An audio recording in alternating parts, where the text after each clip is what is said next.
Pour l'exercice 69, on nous dit montrer que pour tout nombre complexe z non nul, z moins z bar, le tout sur z multiplié par z bar, est un nombre imaginaire pur. Tout d'abord, on nous rappelle la forme algébrique d'un nombre complexe z qui est de la forme a plus ib, où a et b sont des réels, et son conjugué qui est z bar égale à a moins ib.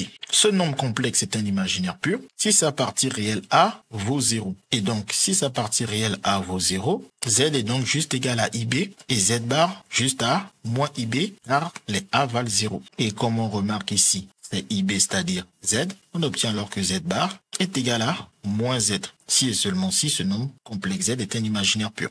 Donc c'est ça qu'on va essayer de montrer. On va essayer de montrer que le conjugué de notre nombre complexe est égal à l'opposé de notre nombre complexe. Donc, on va calculer le conjugué de notre nombre complexe. Comme on a un quotient, on sait que le conjugué d'un quotient, c'est le quotient des conjugués. Donc, on distribue la barre au numérateur et au dénominateur. Et ensuite, le conjugué d'une différence, c'est la différence des conjugués. Et au dénominateur, le conjugué d'un produit, c'est le produit d'un conjugué. Et on sait que le conjugué du conjugué redonne le nombre complexe. Donc, on peut dire que ce z bar bar donne z, ainsi que ce z bar bar donne aussi z. Et nous, on voulait montrer que l'expression obtenue à la fin est l'opposé du nombre complexe de départ. Donc, il faut voir pourquoi cette expression est l'opposé de cette expression. Quand on observe au numérateur, nous avons plus z, alors qu'ici, on a moins z qui est déjà son opposé. Ça, c'est déjà un premier bon point. Et quand on observe ici, on a plus z bar, qui est l'opposé de moins z bar. Donc, tout le numérateur est clairement l'opposé du numérateur ici. Ce qui est parfait pour expliquer pourquoi toute cette quantité est l'opposé de cette quantité. Il ne reste plus qu'à mettre en avant ce moins.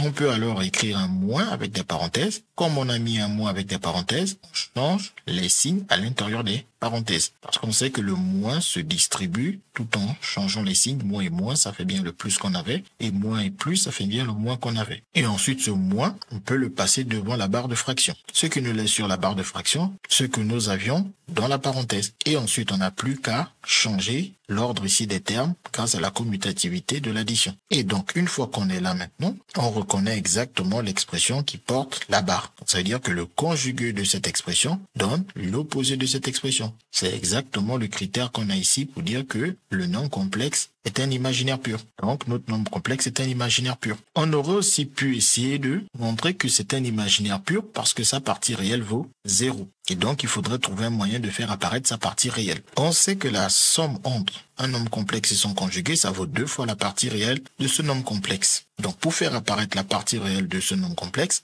on peut le sommer avec son conjugué. On commence d'abord par lui donner un nom plus simple, on va l'appeler grand Z.